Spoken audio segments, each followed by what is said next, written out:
भाषाई आतंक किसी को नहीं फैलाना चाहिए। ये जेडीयू का नेतृत्व सक्षम है, इस पूरे मामले को देखेगा, लेकिन ये बयान आपत्तिजनक है।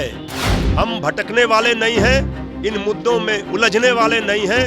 नमस्कार, आप देख रहे हैं लाइव सिटीज। मैं हूं आपके उस्ताद शिवम। जेडीयू के पूर्व एमएलसी गुलाम रसूल बलियावी ने झारखंड के हजारीबाग में एक भड़काऊ भाषण दिया है। उन्होंने साफ तौर पे कहा है कि हमारे आका के खिलाफ जो भी बोलेगा हम शहर शहर को करबला बना देंगे। जिसके बाद जो बिहार की सियासत है वो भी काफ़ी ज़्यादा तेज हो गई है। इसी को लेकर जब आज हमने राजद के प्रवक्ता मृत्युंजय तिवारी से बात की तो उन्होंने इस बयान की निंदा की है और साफ तौर पे कहा है कि ऐसे बयान से तमाम नेताओं को बचना चाहिए। क्या कुछ कह रहे हैं मृत्युंजय तिवारी, पहले आप वो सुने।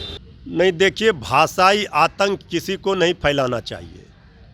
ये देश अपने संविधान से, अपने नियम कानून से चलता है और इसी की लड़ाई हमारी पार्टी, हमारे नेता लड़ रहे हैं।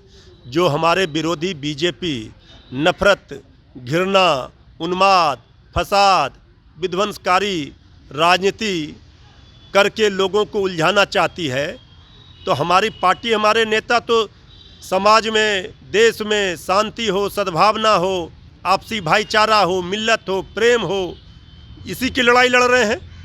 तो अगर कोई इस तरह का बयान देता है तो फिर समाज में इसका गलत संदेश जाता है और राजनेताओं को तो ऐसे अमर्यादित टिप्पणी से बचना ही चाहिए।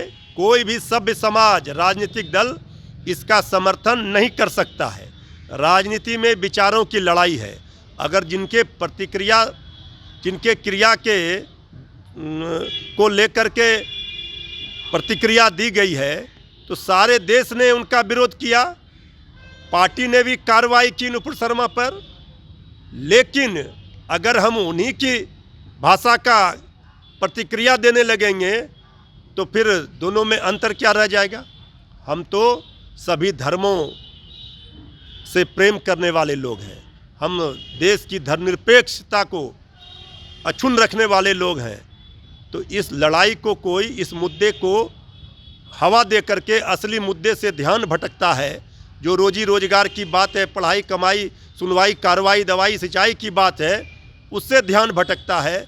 ऐसे मुद्दों को हमारे विरोधी हवा देंगे और फिर नफरत की राजनीति, घृणा की राजनीति पर ही चर्चा होगी।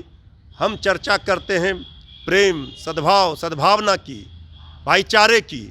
इस पर चर्चा हो, मुद्दे की बात पर चर्चा हो, ये हमारा असली मुद्दा है कि जेडीयू को इस पर कार्रवाई करनी चाहिए। भाई, ये जेडीयू का नेतृत्व सक्षम है, इस पूरे मामले को देखेगा, लेकिन ये बयान आपत्तिजनक है।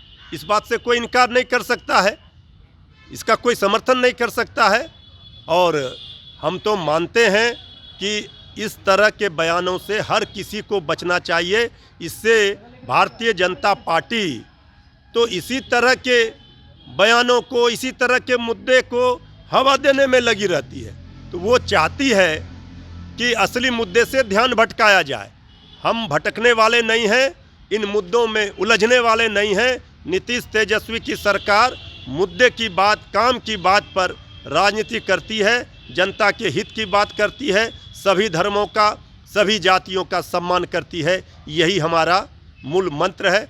बाकी बयान देने वालों को सोचना चाहिए और इससे बचना चाहिए। तो आपने साफ तौर पे सुना, जहां एक तरफ जेडीयू के पूर्व एमएलसी गुलाम रसूल बलियावी ने भड़काऊ बयान दिया है, जिस पर साफ तौर पे राजद का भी समर्थन अब उन्हें नहीं मिल रहा है और राजद के तमाम नेता अब यह कह रहे हैं कि जेडीयू को इस पर कार्रवाई तो करनी ही चाहिए। अब देखने वाली बात यह होगी कि जिस तरह से बीजेपी नेता हो या फिर राजद नेता लगातार यह मांग कर रहे हैं कि उन पर कार्रवाई होनी चाहिए, तो ऐसे में जेडीयू उन पर कार्रवाई करती है या नहीं। बहरहाल अब बने रहे हमारे साथ। अगर आपने हमारे चैनल को सब्सक्राइब नहीं किया है तो जल्द से जल्द सब्सक्राइब कर ले। धन्यवाद।